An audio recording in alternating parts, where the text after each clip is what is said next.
Drama की starting में हम शीन को देखते हैं जो काफ़ी इंटेलिजेंट और कंप्यूटर इंजीनियर होता है और वो कंप्यूटर पर हैकिंग करके किसी को ढूंढने की कोशिश कर रहा था। एक आदमी उसके पास आता है और आकर बताता है कि सर, जिस तरीके से हमारा सर्वर काम कर रहा है, बहुत सारे हैकर्स हमारे सर्वर पर जुड़ने की कोशिश कर रहे हैं।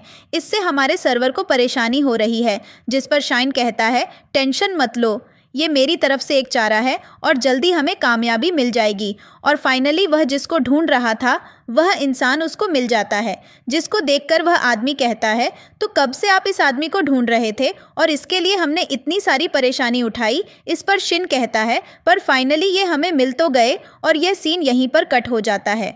इसके बाद हम एक दूसरे छोटे बच्चे को देखते हैं जिसका नाम नुन होता है और यह एक मेडिकल जीनियस है। हमें दिखाया जाता है कि एक आदमी जो कि एकदम मर चुका था, नन, उसमें 3-4 सुइयां चुभोता है और उस आदमी की धड़कन दोबारा से चलने लगती है। वहाँ पर एक दूसरी डॉक्टर खड़ी हुई थी और वह बोलती है, आप तो कितने ज़्यादा इंटेलिजेंट हैं। इसके बाद नन सभी डॉक्टर के साथ बाहर आता है और आते ही एक डॉक्टर से कहता है, मैंने आपसे जो काम करने को कहा था कि आपने वह कर दिया। जिस पर डॉक्टर कहते हैं, सर आपका काम हो चुका है, डीएनए रिपोर्ट्स आ गई हैं और इस आदमी का डीएनए आपसे मेल खाता है, ये पक्का आपके परिवार से ही है। इसके बाद हमें एक छोटी बच्ची दिखाई जाती है जिसका नाम जीना होता है और ये वायोलिन बजा रही थी और यह एक आर्टिस्ट है। जब ये बजाकर वायोलिन बंद करती है तो सभी लोग तालियां बजाकर इसकी तारीफ़ करते हैं और यह बंदी फर्स्ट प्राइज़ जीत जाती है। इसके बाद जिस लड़की ने उसे प्राइज़ दिया था वह कहती है, क्या तुम कुछ कहना चाहती हो? क्या तुम्हारे पास कोई स्पीच है? जिस पर जीना माइक लेती है और कहती है, डैडी, अगर आपने यह सुना है तो प्लीज़ आकर हमसे मिलिए। और जीना का सीन भी यहीं पर कट हो जाता है। इसके बाद हमें चौथे सबसे छोटे बच्चे को देखते हैं जिसका नाम जिमी होता है और यह बहुत सारे आदमी के साथ था और वह सभी आदमी से बोल रही थी, सर, हमारी कंपनी के स्टॉक काफ़ी ज़्यादा गिर रहे हैं, बताइए हमें क्या करना है। जिस पर जिमी कहता है, टेंशन मत लो, यह मेरा काम करने का तरीका है। वैसे एक गुमशुदा आदमी के लिए मुझे एक एडवर्टाइजमेंट छपवाना है, तो वह काम तुम लोग पहले करो। और इस बच्चे का सीन भी यहीं पर कट हो जाता है। उसके बाद हम देखते हैं इन चारों बच्चों की मदर और इस ड्रामा की फीमेल लीड अन्या को, जो कि अपने बच्चों के साथ वापस चाइना आई थी। एंट्री बड़ी ही शानदार थी। बहुत सारे लड़के अन्या को घूरने लगते हैं और अपनी गर्लफ्रेंड से पिट जाते हैं। अन्या अपने चारों बच्चों से कहती है, यहाँ पर मैं अपनी सिस्टर से मिलने आई हूँ, तो तुम चारों अपना बिहेवियर उनके साथ अच्छा रखना और कोई भी ऐसा काम मत करना कि मुझे गुस्सा आए। इस पर फर्स्ट ब्रदर नूने बोलता है, मॉम, हम अपने फादर से कब मिलेंगे? जिस पर अन्या कहती है, मैंने तुमसे कितनी बार बताया है कि यह बात मत बोला करो। जब टाइम आएगा तो मैं तुम्हें तुम्हारे फादर से मिलवा दूंगी, अभी टाइम नहीं आया है तो इस बारे में बात मत करो। जिसके बाद सेकंड ब्रदर कहता है, मुझे वॉशरूम जाना है। इसके बाद उसके दो और लड़के कहते हैं, हमें भी वॉशरूम जाना है। इसीलिए वह जीना से कहती है, तुम यहीं पर बैठो, मैं इन तीनों को वॉशरूम लेकर जाती हूँ। और वह उन तीनों को लेकर चली जाती है और तभी यहाँ पर कार आकर रुकती है जिसके अंदर से इस ड्रामा का मेल लीड गन बाहर आता है। गन का मैनेजर उसको बताता है, वांग ग्रुप हमें काफ़ी ज़्यादा परेशान कर रहा है, वह बार बार हमारे स्टॉक पर हमला कर रहा है, इसमें हम क्या करें? जिस पर गन कहता है, टेंशन लेने की ज़रूरत नहीं है, कल की कल मैं उसको बैंकरप्ट करवा दूंगा। तभी जीना की नज़र गन पर पड़ती है और वह जब उसे देखती है तो कहती है, वाह, यह कितना ज़्यादा हैंडसम और कूल है। और वह अपनी पॉकेट से एक फ़ोटो निकालती है और वह उस फ़ोटो से गन मैच कर जाता है और वह कहती है, ये तो मेरे डैडी हैं। और डैडी डैडी चिल्लाते हुए जल्दी से गन के पास भागकर जाती है। हालांकि गन उसको पहचानता नहीं और देखकर शॉक होता है और बोलता है, ये तुम क्या बोल रही हो? जिस पर जीना कहती है, आप मेरे डैडी हो। इस पर गन नीचे बैठ जाता है और कहता है, क्या तुम अपने मम्मी पापा से दूर हो गई हो? क्या तुम गुम हो चुकी हो? जिस पर जीना कहती है, बिल्कुल नहीं, आप मेरे डैडी हैं, मैं आपको ढूंढने के लिए ही यहाँ पर हूँ। इस पर गन अपने मन में सोचता है, पता नहीं यह लड़की इतनी अपनी सी क्यों लग रही है। लेकिन उस बात को तो 8 साल हो चुके हैं और वह अपने आदमियों से कहता है, इस बच्ची के पेरेंट्स को जल्द से जल्द ढूंढो। दूसरी तरफ हम अन्या को देखते हैं जो कि अपने तीनों सन्स के साथ आती है और उस जगह पर जब वह जीना को नहीं देखती तो परेशान होने लगती है और उसको ढूंढने लगती है। इसके बाद वह गार्ड से भी मदद मांगती है और वह अपने तीनों लड़कों को वहीं पर रुकने को बोलकर जीना को ढूंढने के लिए जाती है। अब वह उसको हर जगह ढूंढती है। जब जीना नहीं मिलती तो आन्या अपसेट होकर वहीं बैठ जाती है और रोने लगती है। तभी पीछे से गन जीना को गोद में लेकर पीछे से आकर बोलता है, क्या ये तुम्हारी डॉटर है? जिस पर अन्या पीछे घूमती है तो अपनी डॉटर को देखकर खुश हो जाती है और जल्दी से उसको हग कर लेती है और कह देती है, तुम कहाँ पर चली गई थी? और वह गन से कहती है, मुझे माफ़ करिएगा, मेरी बेटी थोड़ी सी शरारती है। पर तभी गन अपना चश्मा निकालता है तो अन्या देखकर शॉक हो जाती है। गन भी अन्या को देखकर शॉक था। और फिर हमें 8 साल पहले का फ्लैशबैक दिखाया जाता है, जहां पर गन को एक रूम में किसी ने बंद कर दिया था और उसकी हालत काफ़ी ज़्यादा ख़राब थी। तभी उस रूम के अंदर अन्या आती है। गन कहता है, मुझे किसी ने ट्रैप किया है, मेरी मदद करो। जिस पर अन्या कहती है, मुझे माफ़ करना, पर मैं मजबूर हूँ, मुझे अपनी बहन को बचाना है, इसलिए मुझे यह करना होगा। एंड देन फिर ये दोनों इंटीमेट हो जाते हैं। सीन वापस प्रेजेंट में शिफ्ट होता है। अन्या कहती है, ये तुम्हारी डॉटर नहीं है, मेरा हस्बैंड यहीं कहीं पर है और वह आता ही होगा। तभी यहाँ पर एक लड़का आता है और इसका नाम मैंग होता है। जैसे वहाँ पर आता है तो अन्या उसकी तरफ इशारा करती है। जीना बुलाने वाली थी, डैडी आप। तभी अन्या उसके मुंह पर हाथ रख लेती है और मैंग से कहती है, हस्बैंड तुम आ गए, हमारी डॉटर गुम हो गई थी और इन्होंने हमारी मदद की उसे ढूंढने के लिए। जिस पर मैंग भी ड्रामा करते हुए अन्या के शोल्डर पर हाथ रखते हुए कहता है, आपका बहुत बहुत धन्यवाद, आपने मेरी बेटी को ढूंढने में मदद की और मेरी वाइफ की भी मदद की। जिस पर गन सामने से कहता है, तो क्या सच में तुम्हारा पति है? इस पर मैंग बोलता है, हाँ बिल्कुल, हमारी शादी को वैसे भी 7-8 साल हो चुके हैं। जिसके बाद अन्या कहती है, आपका एक बार फिर से धन्यवाद, अब हमें चलना चाहिए। और वह वहाँ से अपनी डॉटर और मैंग के साथ चली जाती है। अब यह लोग एक जगह पर आते हैं जहाँ पर पहले से उसके तीनों बेटे बैठे हुए थे। वह आते ही कहते हैं, मॉम आप कहाँ पर थीं? जिस पर जीना सामने से कहती है, मैंने डैड को ढूंढ लिया। यह सुनते ही फर्स्ट ब्रदर कहता है, क्या सच में वह हैंडसम है जैसे पिक्चर में थे? जिस पर वह हाँ बोलती है। इस पर अन्या जीना से कहती है, ये सब बातें मत बोलो। इस पर उसके बच्चे पूछते हैं, आप हमें डैड से कब मिलवाएगी? इस पर अन्या कहती है, मैं तुमसे प्रॉमिस करती हूँ, सही टाइम आने पर मैं तुम्हारे डैड से ज़रूर मिलवाऊंगी। चलो अब हम सब घर पर चलते हैं। तब इसके पास कॉल आती है, जिसे सुनकर वह थोड़ी सी अपसेट हो जाती है और वह मैंग से कहती है, तुम मेरे बच्चों को घर पर लेकर जाओ, मैं हॉस्पिटल जा रही हूँ, मेरी बहन की हालत बहुत ही ज़्यादा ख़राब है। तभी उसके साथ नूने भी चल देता है और ये दोनों हॉस्पिटल में आ जाते हैं, जहाँ पर उसकी बहन की कंडीशन काफ़ी ज़्यादा ख़राब थी और उसकी सर्जरी हो रही थी। डॉक्टर कहते हैं, अभी ट्रीटमेंट और भी ज़्यादा बाकी है, तो क्या आप तैयार हैं एडवांस देने के लिए, क्योंकि तभी आगे ट्रीटमेंट हो पाएगा। जिस पर वह ओके बोल देती है। एडवांस पेमेंट कर ही रही थी कि तभी वह पीछे घूमती है, जहां पर एक बुजुर्ग औरत चलते चलते अचानक से गिरने वाली थी कि अन्या उसको जाकर पकड़ लेती है और उनसे कहती है, ग्रैंडमा आप इस तरह से अकेले क्यों घूम रही हैं? जिस पर वह कहती है, मेरे पोते ने मेरे लिए यहाँ पर बहुत सारे लोगों को रखा है, लेकिन मुझे वह सब पसंद नहीं, इसलिए मैंने सबको भगा दिया और मुझे पानी चाहिए था, इसलिए मैं खुद ही लेने आ गई। और वह किसी और की नहीं बल्कि गन की ही ग्रैंडमदर होती है। जिस पर अन्या कहती है, मैं आपकी मदद करती हूँ, आप अपना रूम नंबर बताइए। अब हम ग्रैंडमा के साथ अन्या को उनके रूम में देखते हैं और यहाँ पर नूने भी था। अन्या कहती है, आप अपना ध्यान रखिएगा, दरअसल मेरी बहन भी यहाँ पर एडमिट है, मैं उसको देखने जाती हूँ, मैं आपसे मिलने दोबारा आऊँगी। तभी नूने कहता है, मॉम आपकी तरफ से मैं ग्रैंडमा का ध्यान रखने के लिए यहाँ पर रुकता हूँ। जिसके बाद अन्या वहाँ से चली जाती है। नूने ग्रैंडमा के पास बैठ जाता है। वह कहती है, तुम बहुत ही अच्छे बच्चे हो और तुम्हारी मॉम भी बहुत ही प्यारी हैं। जिस पर वह कहता है, मैं बस यही चाहता हूँ कि आप और मेरी मॉम की सिस्टर जल्द से जल्द ठीक हो जाएं। जिस पर वह कहती है, हम दोनों जल्द ही ठीक हो जाएंगे।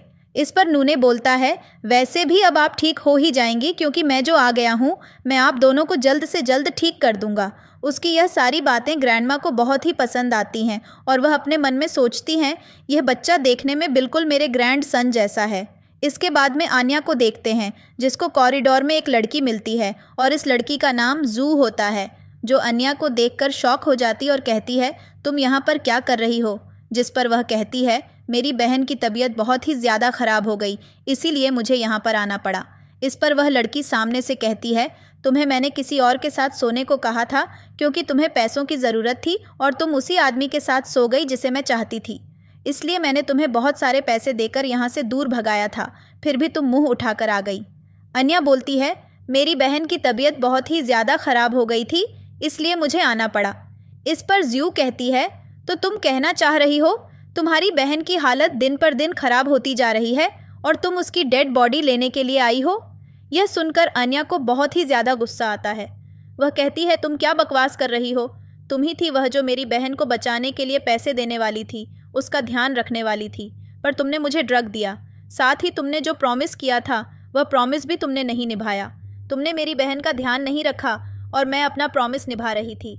मैं यह देश छोड़कर अब्रॉड चली गई थी और वहीं पर रह रही थी, लेकिन मुझे आना पड़ा क्योंकि तुमने अपना प्रॉमिस तोड़ा। जिस पर जू उसके करीब आती है और कहती है, लगता है तुम्हारी ज़ुबान बहुत ज़्यादा चल रही है। इस पर अन्या बोलती है, क्या तुम्हें लगता है मैं भी तुमसे डरूंगी? अंदर हम नूने और ग्रैंडमा को देखते हैं जिनको बाहर से कुछ आवाज़ आती है, तो नूने बाहर देखने के लिए आता है जहाँ पर जू अन्या को थप्पड़ मारने वाली थी, पर वह उसका हाथ पकड़ लेती है। तभी नूने आकर उसके हाथ को पकड़ लेता है, जिसे देखकर वह कहती है, यह बच्चा तो देखने में एकदम गन जैसा है। तभी अंदर से ग्रैंडमा बाहर आ जाती है और वह भी यह बात सुन लेती हैं और कहती हैं, तुमने क्या कहा? क्या यह गन का बेटा है? जिस पर अन्या बोल देती है, आप गलत समझ रही हैं। पर ग्रैंडमा बैठ जाती हैं और नूने को अपने पास बैठा लेती हैं। जू भी बोलती है, आप गलत समझ रही हैं, ये गन का बेटा कैसे हो सकता है? और वह अन्या की तरफ देखते हुए कहती है, बोलो ना, ये उसका बेटा नहीं है? जिस पर वह भी कहती है, ग्रैंडमा आप गलत समझ रही हैं, ये गन का बेटा नहीं है। मैं तो उसे जानती भी नहीं हूँ और हमें बहुत जल्दी है, इसलिए हमें जाना है। और वह नूने को लेकर जाने लगती है, पर ग्रैंडमा उसको रोक लेती हैं और कहती हैं, ऐसे कैसे तुम जा सकती हो? रुक जाओ, मुझे पहले ठीक से देखने दो। और वह बहुत ही ध्यान से नूनी को देखने लगती हैं और फिर मन में सोचती हैं, ये देखने में वाकई मेरे ग्रैंडसन जैसा है।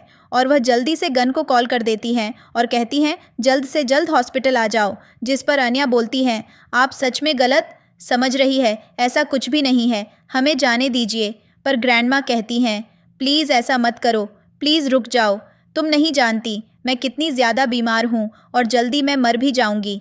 मैं अपने ग्रैंडसन के साथ रहना चाहती हूँ, अपनी ग्रैंड डॉटर को देखना चाहती हूँ और बच्चों के साथ खेलना चाहती हूँ। और वह उसको इमोशनल ब्लैकमेल करना शुरू कर देती है और वो आन्या का हाथ पकड़ के बोलती हैं, मैं एक बूढ़ी औरत हूँ, प्लीज़ मेरी बात को समझो। और तभी वह ज़ोर से खांसने लगती है और उनके हाथ पर ब्लड आ जाता है, जिसे देखकर तो वह भी बेचारी पिघल जाती है। नूने उनको रूम के अंदर लेकर आता है। वह कहती है, तुम वाकई में बहुत ही अच्छे हो, मैं सच में चाहती हूँ कि तुम मेरे ही पोते निकलो। तभी अंदर जू आ जाती और कहती है, ग्रैंडमा मैं आपकी टेक केयर करने के लिए हूँ। और वह बैठ जाती है और कहती है, ग्रैंडमा आप गलत समझ रही हैं, यह गन का बेटा कैसे हो सकता है? पता नहीं है किसका बेटा है, वैसे भी यह कितना ज़्यादा वाइल्ड चाइल्ड है। ये सुनकर ग्रैंडमा को गुस्सा आता है और वह कहती हैं, क्या बकवास कर रही हो? कितना प्यारा और अच्छा बच्चा है, इसके बारे में ऐसा बोलने की तुम्हारी हिम्मत कैसे हुई? तुम कितनी ज़्यादा बेवकूफ़ औरत हो। जिसके बाद वह कहती है, आप गलत समझ रही हैं, दरअसल मैं तो सिर्फ यह कह रही थी कि बाहर जो लड़की है अन्या, वह बहुत ज़्यादा चालाक है, इस मौके का फ़ायदा उठाना चाहती है।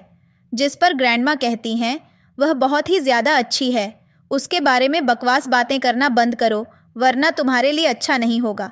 और उसको डांटकर चुप करा देती है। तभी वहाँ पर गन आ जाता है और वह कहता है, बताइए क्या हुआ? जिस पर ग्रैंडमा कहती हैं, देखो मैंने तुम्हारे सन को ढूंढ लिया।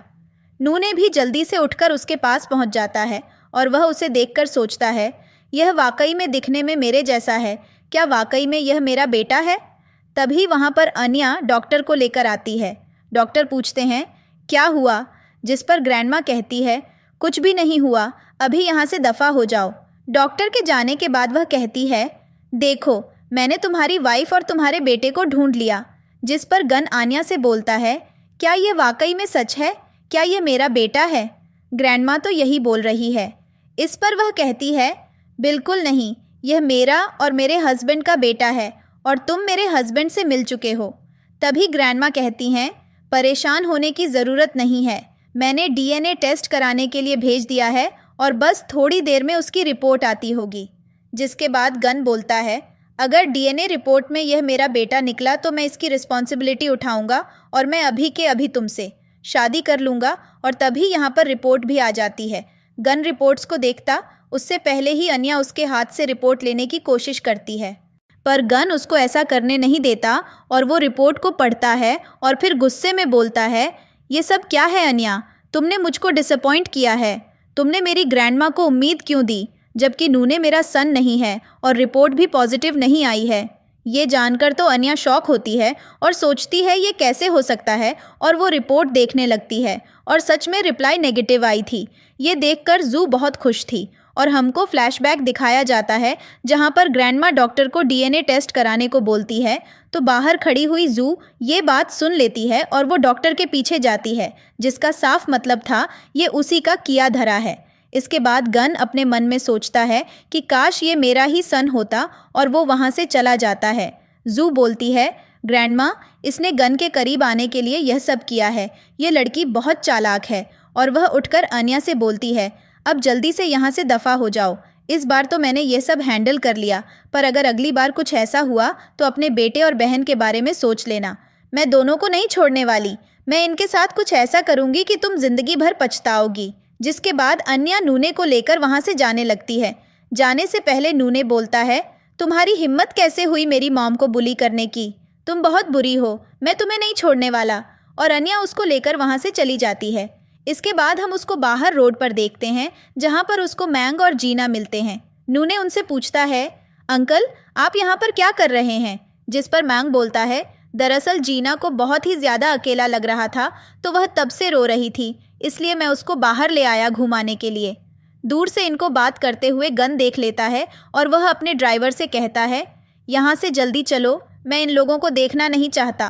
कार जाने लगती है, तभी उसे जीना की आवाज़ आती है, जो मांग को अंकल बोल रही थी। यह सुनते ही वह कार से बाहर आता है और कहता है, ये सब क्या चल रहा है? तुमने मुझसे झूठ बोला है। पर तभी मांग बोलता है, झूठ नहीं बोला, ये बच्चे मेरे हैं। जिस पर गन मांग का गला पकड़ लेता है और कहता है, अपनी बकवास बंद करो। और वह उसके साथ झगड़ा करता है, जिस पर अन्या बोलती है, आई स्वेयर ये बच्चे तुम्हारे नहीं हैं, ये बच्चे मेरे हैं, तुम्हें गलत फहमी हुई है। जिसके बाद वह गुस्से में वहाँ से चला जाता है। अब हम अगले दिन का सीन देखते हैं, जहाँ पर नूने चुपचाप गन के ऑफिस में आ जाता है और जाकर गन के सामने बैठ जाता है और कहता है, हेलो डैडी। जिस पर गन कहता है, तुम यहाँ पर कैसे और मुझको डैडी क्यों बोल रहे हो? जिस पर वह कहता है, क्योंकि आप मेरे डैडी हैं। और वह एक रिपोर्ट सामने रखते हुए कहता है, आपको पहले यह देखना चाहिए। गन इस रिपोर्ट को देखता है। रिपोर्ट पॉजिटिव थी और वह शॉक होकर कहता है, यह तो डीएनए रिपोर्ट है, इसका मतलब तुम मेरे ही बेटे हो। जिस पर वह कहता है, हाँ। जिसके बाद जल्दी से उठकर गन न्यून के पास आकर बैठ जाता है और बोलता है, क्या यह सच है? जिस पर वह कहता है, हाँ यह बिल्कुल सच है। शायद हॉस्पिटल में किसी ने रिपोर्ट चेंज की थी। अगर आपको मेरी बात पर यकीन नहीं है तो हम दूसरा टेस्ट करा सकते हैं। इस पर गन कहता है, बिल्कुल नहीं, मुझे तुम पर पूरा यकीन है। क्या तुम मुझे अपनी मम्मी का नंबर दोगे? जिस पर वह अपनी मॉम का नंबर उसको दे देता है। गन अन्या को कॉल करता है और कहता है, मेरे पास तुम्हारा बेटा है, अगर तुम मिलना चाहती हो तो जल्दी से आ जाओ। इसके बाद हम इन दोनों को बैठा हुआ देखते हैं और यहाँ पर अन्या भी आ जाती है। वह न्यूने के पास जाने वाली थी, पर गन उसे कहता है, पहले तो मुझसे बात करो, और रिपोर्ट उसके सामने फेंकता है। वह रिपोर्ट खोलकर देखती है और शॉक हो जाती है। कहती है, ये तुम्हें किसने दिया? गन बोलता है, फ़र्क नहीं पड़ता कि मुझे किसने दिया, फ़र्क पड़ता है कि तुमने मुझसे झूठ बोला। और वह उसे खींचकर अपने पास बिठा लेता है और कहता है, देखो अब सच्चाई सामने आ चुकी है, तुम्हें डरने की ज़रूरत नहीं है। मैं तुमसे शादी करूँगा और तुम्हें अपना सरनेम दूंगा। इनफैक्ट अगर तुम चाहती हो तो मैं तुम्हें ग्रैंड वेडिंग दूंगा, सबसे शानदार वेडिंग जो कि आज तक किसी की नहीं हुई होगी, और अपने बच्चों के बारे में भी अनाउंस करूँगा। जिस पर वह कहती है, बिल्कुल नहीं। गन कहता है, लेकिन क्यों? इस पर वह अपने मन में सोचती है, अगर उनको पता चला कि मैंने पैसों के लिए उसके साथ फिजिकल रिलेशन बनाया था तो उसको मुझसे और भी ज़्यादा नफरत होगी। इसलिए वह कहती है, क्योंकि मैं पहले से शादीशुदा हूँ और मेरे हस्बैंड से तुम मिल चुके हो। मेरा हस्बैंड मंग है और वह मुझसे बहुत ही ज़्यादा प्यार करते हैं और वही मेरे बच्चों का बाप है। जिस पर गन कहता है, ठीक है। और वह नूने का हाथ पकड़ के बोलता है, ठीक है, मैं इसको अपने साथ लेकर जा रहा हूँ। जिस पर वह कहती है, ऐसा तुम कैसे कर सकते हो? गन बोलता है, क्योंकि तुम मेरे बच्चे को पालने के लायक नहीं हो। तुमने मेरे बेटे से बहुत बार झूठ बोला है। अन्या बोलती है, मैं पिछले 8 सालों से उसको पाल रही हूँ। इस पर गन कहता है, इसलिए तुमने उसे सही तरीके से नहीं पाला। इस पर नूने बोलता है, ऐसा मत बोलिए, मम्मी बहुत अच्छी हैं, उनको ब्लेम मत कीजिए, मैं ही एक बैड बॉय हूँ, मैं हमेशा उनको परेशान करता था। जिस पर गन कहता है, तुम्हारी कोई गलती नहीं है। और वह आन्या से बोलता है, तुमने बिना बताए 8 साल तक मेरे बेटे को मुझसे छुपा कर रखा। तभी यहाँ पर उसके पास हॉस्पिटल से कॉल आती है। उसे पता चलता है कि उसकी बहन की तबीयत बहुत ज़्यादा ख़राब है, इसीलिए वह उनसे कहती है, तुम मेरे बेटे का ध्यान रखना, मुझे अर्जेंटली हॉस्पिटल जाना है और अगर तुमने मेरे बेटे को परेशान किया तो ठीक नहीं होगा। और वह हॉस्पिटल चली जाती है। लेकिन नूने भी उनसे कहता है, मुझे भी जाना है, आप मेरे साथ प्लीज़ चलिए। जिसके बाद ये दोनों भी वहाँ के लिए निकल जाते हैं। अब हम अन्या को हॉस्पिटल में देखते हैं, जहाँ पर उसकी बहन की सर्जरी होने के लिए उसे ले जाया जा रहा था। उसकी बहन कहती है, आखिर तुम आ गई। जिस पर वह कहती है, अब मैं हमेशा तुम्हारे साथ यहीं पर रहूँगी और हम लोग बहुत खुश रहेंगे। इसके बाद उसे सर्जरी के लिए अंदर ले जाते हैं। दूर से यह सब कुछ गन और नूने देख रहे थे। इसके बाद डॉक्टर बाहर आते हैं और कहते हैं, मुझे एक फैमिली मेम्बर चाहिए, मैं उसे सारी चीज़ें समझाना चाहता हूँ। अन्या डॉक्टर के साथ चली जाती है। उसकी बहन को बाहर लाया जाता है और उसे दूसरे रूम में शिफ्ट किया जा रहा था। नूने अपनी मॉम से मिलने के लिए चला जाता है। गन नोटिस करता है कि मंग किस तरह से अन्या की बहन को देख रहा है। अब हम इन दोनों को दूसरे रूम में देखते हैं, जहां पर अन्या की बहन को ऑक्सीजन मास्क लगा हुआ था, लेकिन वह मास्क हटा देती है।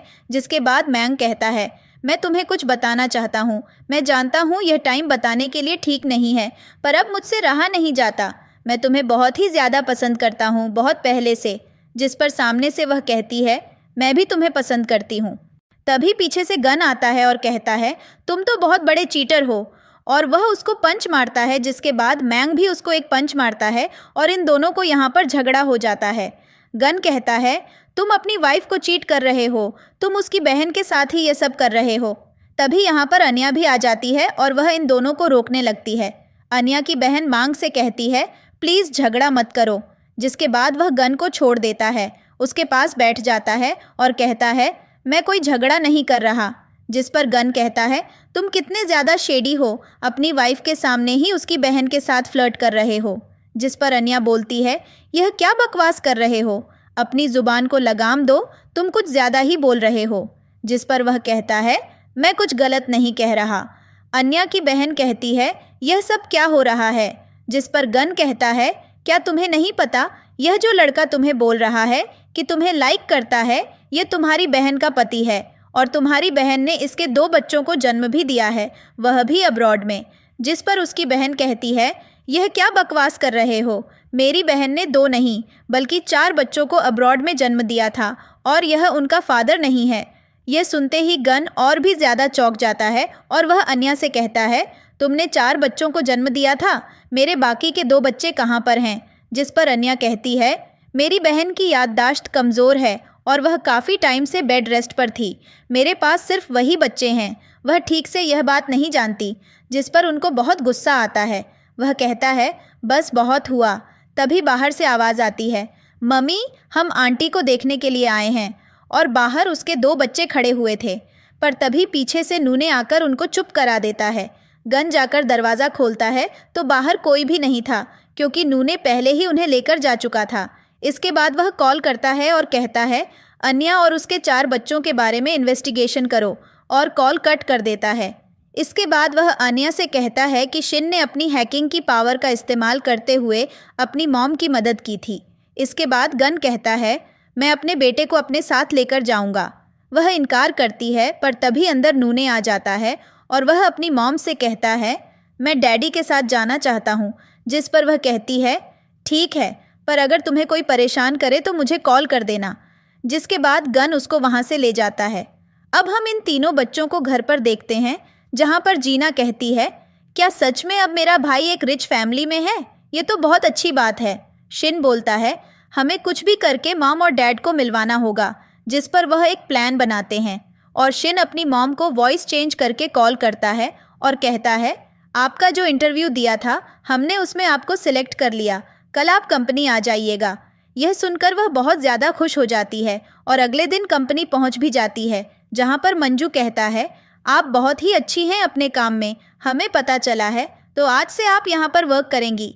साथियों, बताता हूँ, हमारा न्यू प्रोजेक्ट जो है वह गन ग्रुप के ऑपोजिट है। हमें गन ग्रुप को ओवरटेक करना है। ये सुनकर वह सोचती है, यह अच्छी अपॉर्चुनिटी है। अगर मैं उसको इसमें हरा दूंगी तो अपने बेटे को वापस ले आऊँगी। और वह उससे मिलने के लिए पहुँच जाती है। उसको देखकर गन कहता है, क्या तुम यहाँ पर मेरे बेटे को मुझसे वापस लेने आई हो? जिस पर वह कहती है, मैं यहाँ काम के सिलसिले में आई हूँ, और उसको फ़ाइल देती है। फ़ाइल को देखकर वह कहता है, तो जिस कंपनी में तुम काम कर रही हो वह कंपनी मुझे ओवरटेक करना चाहती है, पर यह बकवास है, तुम ये कभी नहीं कर पाओगी।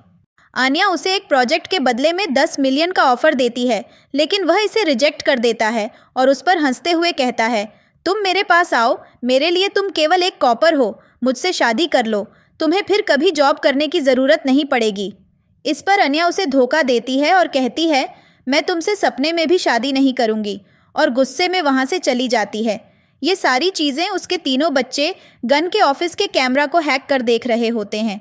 जीना कहती है, ये सब क्या हो रहा है? हम तो मॉम डैड को एक साथ लाना चाहते थे, पर यह सब क्या है? शिन बोलता है, मैंने डैडी के बारे में थोड़ी इन्फॉर्मेशन निकाली थी, पर कंपनी के बारे में ज़्यादा नहीं निकाली। इस पर ये तीनों प्लान बनाते हैं कि उन्हें कुछ करना होगा ताकि डैडी मम्मी से बात करें और उन्हें इतना अपना एटीट्यूड न दिखाएं। इसके बाद हम गन को देखते हैं। उसका मैनेजर भागते हुए आता है और कहता है, सर, हमारे सर्वर्स में कुछ हो गया है, हमारा सर्वर बिल्कुल भी काम नहीं कर रहा है। एक लड़की भागते हुए आती है और कहती है, सर, सभी फाइल्स डिलीट हो रही हैं और सर्वर अपने आप ही काम कर रहा है। यह सुनकर गन टेंशन में आ जाता है और कहता है, पता करो ये कौन कर रहा है। थोड़ी देर बाद फिर से मंजू आता है और कहता है, पता चला है, मैंने आईपी एड्रेस ट्रेस कर लिया है, ये फूजी ग्रुप का है। क्योंकि अन्या फूजी ग्रुप में ही काम करती थी, इसलिए उनका शक उसी पर जाता है। वह वहाँ से निकल रहा होता है कि तभी सामने जू आ जाती है और कहती है, मैं समझ गई, ये सब किसने किया है। वह कितनी ज़्यादा शेमलेस है, तुम्हें परेशान करने के लिए वह ये सब करवा रही है किसी हैकर से। मैं भी तुम्हारे साथ चलती हूँ।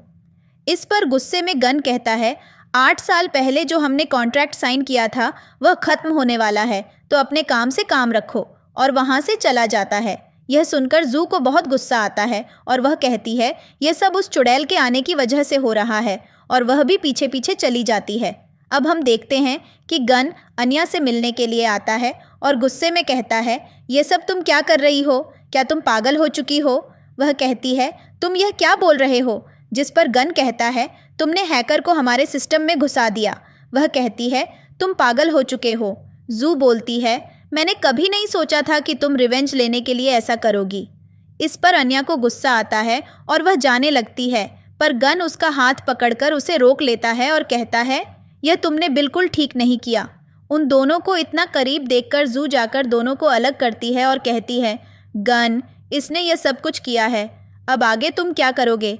जिस पर अन्या बोलती है, एक बार मैंने कह दिया ना कि मैंने नहीं किया तो नहीं किया, और वैसे तुम इतनी ज़्यादा क्यों चढ़ रही हो? मुझे लगता है तुम्हें बहुत ज़्यादा दुख हो रहा है कि तुम 8 साल तक इसके साथ क्यों अब तक शादी नहीं कर पाई। यह सुनकर जू चिढ़ जाती है और वह कहती है, मैं तुम्हारी तरह नहीं हूँ कि किसी के साथ भी सो जाऊँ और किसी भी आदमी को सिड्यूस करना शुरू कर दूँ। इस पर अन्या उसे सिड्यूस करने लगती है और जू के कंधे पर हाथ रखती है और गन को अपनी तरफ खींचती है और उसे किस कर लेती है। फिर वह जू से कहती है, देखा, ऐसे किसी को फंसाया जाता है। इसके बाद गन वहाँ से चला जाता है। अब जू आन्या से झगड़ा करती है और कहती है, तुम बहुत ही गिरी हुई हो, तुमने अपना प्रॉमिस तोड़ा। इस पर वह कहती है, तुमने भी अपना प्रॉमिस तोड़ा। तुमने मुझसे वादा किया था कि तुम मेरी बहन का अच्छा इलाज करवाओगी, पर तुमने वैसा नहीं किया, इसलिए मुझे यहाँ आना पड़ा। जिस पर जू बोलती है, मैं तो सिर्फ इंतज़ार कर रही थी कि कब वह लड़की मर जाए। यह सुनकर अन्या गुस्से में उसे एक थप्पड़ मारती है, जिस पर वह कहती है, तुम्हारी हिम्मत कैसे हुई मुझे मारने की? और वह भी उसे मारने के लिए हाथ उठाती है, पर अन्या उसका हाथ पकड़ लेती है और कहती है, अपनी औकात में रहो, और अब मैं तुमसे डरने वाली नहीं हूँ, क्योंकि मैं तुम्हारे पैसों पर नहीं जी रही हूँ। इस पर जू अपना फ़ोन दिखाते हुए कहती है, तुम जानती हो ना कि मैं किसकी फियांसे हूँ जिसके पीछे तुम पड़ी हो। मैं उसे वह वीडियो दिखा दूंगी जिसमें तुम मुझसे 8 साल पहले भीख मांग रही थी। इस पर अन्या उसे चेयर पर धक्का देती है और कहती है, तुम्हें क्या लगता है कि मैं डरती हूँ? मैं उससे शादी भी नहीं करना चाहती, पर तुम उससे शादी ज़रूर करना चाहती हो। और शायद तुम्हें नहीं पता कि उसे झूठ से नफरत है, और अगर उसे पता चला कि तुमने भी झूठ बोला है तो क्या होगा। और एक ऑब्जेक्ट उठाकर उसे डराती है कि वह उसके सिर पर मार देगी, जिससे वह डर भी जाती है। अन्या बोलती है, अगर मैं चुप हूँ तो सिर्फ अपने बच्चों की वजह से, पर अगली बार अगर तुमने मुझे परेशान करने की कोशिश की तो मैं तुम्हें नहीं छोड़ने वाली और तुम्हें मार डालूंगी। यह सब देखकर जू सोचती है, यह सच में पागल हो चुकी है। अन्या कहती है, अब देख क्या रही हो, दफ़ा हो जाओ यहाँ से। जिसके बाद जू जल्दी से वहाँ से भाग जाती है। अब हम देखते हैं कि वह बाहर आती है और वह काफ़ी ज़्यादा टेंशन में और गुस्से में थी। इसके बाद वह बाहर आ जाती है और बाहर आने के बाद किसी को कॉल करके बोलती है, जल्द से अन्या के बेटे को मार डालो। दूसरी तरफ हम गन को देखते हैं, जो इसी ख्यालों में खोया हुआ था कि किस तरह से उसको अन्या ने किस कर लिया, और उसे समझ नहीं आ रहा था कि अब वह आगे क्या करे। तब इसके पास मैनेजर आता है और कहता है, सर अभी भी प्रॉब्लम सॉल्व नहीं हुई। पर अचानक से उनके पास एक अनजान नंबर से कॉल आती है। वह कॉल रिसीव करता है। दूसरी तरफ से शिन वॉइस चेंज करके बात करता है और कहता है, अगर आप चाहते हैं आपकी प्रॉब्लम सॉल्व हो जाए तो जल्दी से वाइस प्रेसिडेंट से माफ़ी मांग लीजिए। जिसके बाद गन अगले दिन एक प्यारा सा बुके लेकर अन्या से मिलने पहुंच जाता है और वह उसको बुके देकर कहता है, क्या हम लोग कहीं बाहर चलें? हम लोग साथ में लंच कर सकते हैं। जिसके लिए वह भी राजी हो जाती है और यह लोग एक अच्छे से रेस्टोरेंट में जाते हैं। पर यहाँ जाकर अन्या सोचती है कि आज वह गन को बहुत परेशान करेगी, इसलिए वह बोलती है, मुझे कहीं अच्छी जगह जाना था, मुझे पैसों की परवाह नहीं है, यहाँ पर कुछ भी अच्छा नहीं है। जिस पर गन कहता है, चलो कहीं और चलते हैं। पर वह कहती है, अब मैं क्या बार बार आना जाना ही करती रहूं।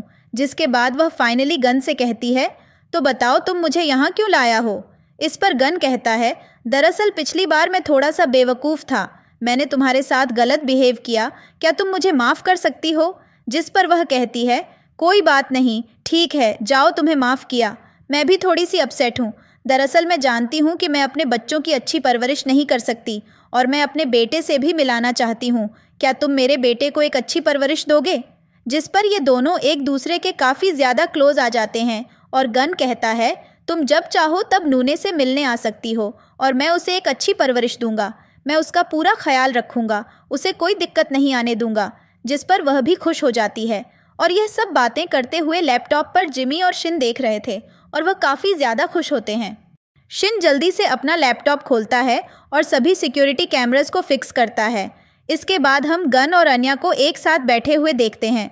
मैनेजर आता है और कहता है, सर हमें कुछ मिला है, और वह उसे सीसीटीवी फुटेज दिखाता है जिसमें एक आदमी नून को ऊपर से नीचे फेंक रहा था। जिसे देखकर अन्या बोलती है, यह तो जो का असिस्टेंट है, और उसे बहुत गुस्सा आता है। वह कहती है, आज मैं उसे नहीं छोड़ूंगी, और जाने लगती है। जिस पर गन उसका हाथ पकड़ के रोकता है और कहता है, शांत हो जाओ, इसे मैं हैंडल करूंगा, ये मेरी रिस्पॉन्सिबिलिटी है। इसके बाद हम जो को देखते हैं, जो कि बहुत खुश थी क्योंकि गन ने उसे पहली बार घर पर मिलने के लिए बुलाया था। वह जल्दी से आ जाती है और कहती है, तुमने मुझे बुलाया, मैं आ गई। पर जैसे ही वह अन्या को देखती है तो चिढ़ जाती है और कहती है, तुम यहाँ क्या कर रही हो। इस पर अन्या कहती है, तुमने आज जो किया है उसकी सज़ा तुम्हें मिलेगी। जो कहती है, मैंने क्या किया है। गन कहता है, तुमने मेरे बेटे को मारने की कोशिश की। वह कहती है, तुम यह क्या बोल रहे हो, मैंने ऐसा कुछ भी नहीं किया, यह औरत मुझसे जलती है इसलिए तुमसे झूठ बोल रही है। इस पर गन उसे सीसीटीवी फुटेज दिखाता है, जिसे देखकर वह शॉक्ड हो जाती है और जल्दी से लैपटॉप रखकर उनसे माफ़ी मांगने लगती है। वह कहती है, यह मैंने नहीं किया। तभी वहाँ नूने आता है और बोलता है, उस आदमी ने मुझे धक्का देने से पहले कहा था कि यह सब मेरी गलती है कि मैं इस घर में आ गया और तुमसे शादी नहीं कर पा रहा। इस पर जो कहती है, तुम कितने झूठे हो। अन्या बोलती है, झूठ तो तुम बोल रही हो, इतना कुछ करने के बाद भी तुम बेशर्मी से यहाँ खड़ी हो। जो कहती है, अपनी बकवास बंद करो, तुमने अपने बच्चे को कैसे झूठ बोलना सिखाया है। वह उनसे कहती है, मैंने यह नहीं किया, मैं बिल्कुल इनोसेंट हूँ। गन कहता है, बकवास बंद करो, आज के बाद तुम इस घर में नहीं आओगी और ना ही मेरा तुमसे कोई रिलेशन है, अब यहाँ से दफ़ा हो जाओ। जिसके बाद जो गुस्से में वहाँ से चली जाती है।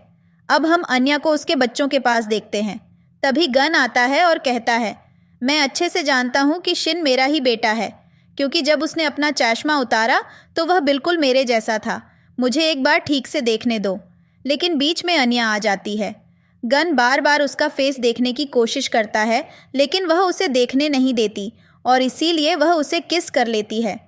अब हम दूसरी तरफ जो को देखते हैं, जो अपनी मॉम के पास जाती है और कहती है, मैं बहुत ज़्यादा परेशान हूँ। उस लड़की की वजह से वह मुझसे शादी नहीं कर रहा। इस पर मॉम उसे एक आइडिया देती है। इसके बाद हम इन चारों बच्चों को देखते हैं जो कि एक साथ बैठे थे और वह सोचते हैं कि अब हमें यह करना चाहिए कि मॉम डैड एक दूसरे के करीब आ सकें। इसके बाद हम इन सभी को एक साथ खाना खाते हुए देखते हैं, जहां पर बच्चे कहते हैं, मॉम ने आपके लिए सारा खाना बनाया है, जिस पर वह कहती हैं कि बातों पर ध्यान मत दो। फिर गन उसे खाने को टेस्ट करता है और कहता है, यह बहुत ही अच्छा है। इसके बाद सभी बच्चे कहते हैं, हमें जूस पीना है। अन्या जूस लेने जाती है। तभी पीछे से बच्चे भी उसके पीछे जाते हैं और वह चुपचाप अन्या की वाइन में चुपचाप ड्रग मिला देते हैं। जब वह उसे पीती है तो फिर बस क्या था, उसे तो रोमांस का भूत चढ़ जाता है। सभी बच्चे वहाँ से भाग जाते हैं। उसके बाद गन उसको उठाकर रूम में ले आता है, जहाँ पर उनको सारी बातें बताती है कि वह चारों बच्चों की मॉम है और वह उसे बहुत पसंद करती है। वह उसे किस करने के लिए पास बुलाती है, लेकिन उससे पहले ही वह बेहोश हो जाती है। अगली सुबह जब उसे होश आता है तो उसे कुछ भी याद नहीं था कि कल रात क्या हुआ था। इसलिए वह नॉर्मल होकर सभी के साथ खाना खाती है। बच्चों के वहाँ से जाने के बाद क्या हुआ था, जिस पर वह सिर्फ स्माइल करती है। इसलिए वह उसकी बहुत ही ज़्यादा करीब आकर कहती है, मुझे बताओ कि कल क्या हुआ था। तभी यहाँ पर बच्चे आ जाते हैं। इसके बाद वह बच्चों के सामने कहता है कि मैं तुमसे शादी करना चाहता हूँ, जिस पर वह कहती है, कोई अच्छा रीज़न बताओ। वह कहता है, क्योंकि तुम मेरे बच्चों की मॉम हो। यह सुनकर वह अपसेट हो जाती है और वहाँ से जाने लगती है। गन उसका हाथ पकड़कर उसे रोकता है, पूछता है, क्या हुआ। वह कहती है, तुम सिर्फ मुझसे शादी इसीलिए कर रहे हो क्योंकि मैं तुम्हारे बच्चों की मॉम हूँ, तो मुझसे प्यार नहीं करते। और वह वहाँ से चली जाती है। उसके पीछे चारों बच्चे जाते हैं और उसे मॉरल सपोर्ट देते हैं। इसके बाद वह बच्चे बैठकर डिसाइड करते हैं कि हमें कुछ ऐसा करना चाहिए कि मॉम डैड एक दूसरे के करीब आ जाएं और मॉम को एहसास हो कि डैड उनसे कितना प्यार करते हैं। इसके बाद हम गन को उसके ऑफिस में देखते हैं, जहां पर वह अपने मैनेजर से कहता है, एक पार्टी ऑर्गेनाइज करो और सभी के पास उसका इन्विटेशन भेज दो। इन्विटेशन जू के पास भी भेजना। और वह बहुत ही ज़्यादा अपसेट हो जाती है। उसकी मॉम उसे फिर से एक बार नया आइडिया देती है। अब हम वह पार्टी का सीन देखते हैं जहां पर अन्या जीना के साथ थी और यह दोनों बहुत ही ज़्यादा खुश थीं। यहाँ पर जीना कहती है, मॉम आज आपको यहाँ पर बहुत ही प्यारा सरप्राइज़ मिलेगा। यह सुनकर वह खुश हो जाती है। तभी यहाँ पर जू सभी के सामने वायोलिन बजा देती है। सभी लोग उसकी तारीफ़ करते हैं, लेकिन वह वायोलिन इन बेटियों को पसंद नहीं आता, जिस पर जू और उसकी मॉम चिढ़ जाती हैं और उनकी इंसल्ट करने लगती हैं। लेकिन जीना कहती है, मैं बहुत ही अच्छा वायोलिन बजाती हूँ और मुझे काफ़ी कंपटीशन में मैं जीत चुकी हूँ। इनफैक्ट मैं नेशनल लेवल पर भी वायोलिन बजा चुकी हूँ। इस पर वह कहते हैं, एक छोटी सी बच्ची इतना कैसे कर सकती है, क्या बकवास है। जू की मॉम कहती है, तुम्हारी माँ ने तुम्हें झूठ बोलना सिखाया है। अपनी मॉम को सच साबित करने के लिए वह वायोलिन बजाती है और इतना अच्छा बजाती है कि सभी लोग तारीफ़ करते नहीं थकते, जिससे इन बेटियों को गहरा झटका लगता है और वह फिर इनसे झगड़ा करने लगती हैं। पर तभी यहाँ पर गन आ जाता है। उनको देखते ही जू उसके साथ चिपकना शुरू कर देती है। वह उसे खुद से दूर करता है तो कहती है, मैं तुम्हारे फियांसे हूँ। पर वह सभी के सामने अनाउंस करता है, हमारी एंगेजमेंट कब की टूट चुकी है। इसके बाद हम गन और अन्या को बच्चों के साथ देखते हैं, जहाँ पर ये सभी एक साथ बैठे थे। बच्चे वहाँ से चले जाते हैं तो गन अन्या के काफ़ी ज़्यादा करीब आता है और कहता है, मुझे समझ नहीं आता था कि मैं ऐसा क्यों हूँ, लेकिन जब से तुम मेरी लाइफ में आई हो तब से मैं काफ़ी चेंज हुआ हूँ और तुम सच में बहुत प्यारी हो। और वह अपने प्यार का इजहार करता है। फिर इन दोनों का रोमांस शुरू हो जाता है और सीन यहीं पर कट हो जाता है। अगले सीन में हम इन दोनों को रोड पर देखते हैं, जहाँ पर कुछ लोग इनको किडनैप कर लेते हैं। इसके बाद वह इनको एक जगह पर ले जाते हैं जो काफ़ी अंधेरे से भरी हुई थी और इन्हें दोनों को रस्सी से बांध दिया जाता है। इन्हें दोनों को होश आता है। वे पूछते हैं, तुमको यह किसने करने को कहा है? पर वह लोग कहते हैं, हम आज तुम्हें मार डालेंगे। इन सभी किडनैपर्स का हेड जल्दी से जू को कॉल करता है और पूछता है क्या करना है, जिस पर वह कहती है सारे सबूत मिटा दो, कुछ नहीं छूटना चाहिए। इसके बाद वह आ जाता है इन दोनों को मारने के लिए। फ़ोन को मारने से पहले ही यहाँ पर बच्चे मैनेजर के साथ आ जाते हैं और मैनेजर अपने साथ बहुत सारे आदमी को लेकर आया था और वह इन्हें सभी को बचा लेते हैं और यहाँ पर बच्चों ने असिस्टेंट को भी पकड़ लिया था। इसके बाद यह सीन यहीं पर कट हो जाता है और हम देखते हैं जहाँ पर गन और मैंग खड़े हुए थे और वह अपनी अपनी गर्लफ्रेंड को शादी के लिए प्रपोज करने वाले थे। यहाँ पर सबसे पहले मैनेजर आता है और बताता है मैडम आ रही है, जिसके बाद उसे जल्दी से साइड में होने को कहते हैं और ये दोनों काफ़ी ज़्यादा घबरा रहे थे। इसके बाद यहाँ पर बच्चे आते हैं और वह उन्हें कहते हैं आपको घबराने की ज़रूरत नहीं है, डरिए मत, सब अच्छा होगा। उसके बाद ये दोनों घूमकर खड़े हो जाते हैं और फाइनली ये दोनों वहाँ पर आती हैं, जो देखने में काफ़ी ज़्यादा खूबसूरत लग रही थीं। उनकी ड्रेस तो बहुत ही प्यारी थी। गन और मैंग इन दोनों को देखकर खुश हो जाते हैं। फाइनली इनको प्रपोज करते हैं। ये लोग भी प्रपोजल स्वीकार करते हैं और इसी के साथ इस ड्रामा की हैप्पी एंडिंग हो जाती है।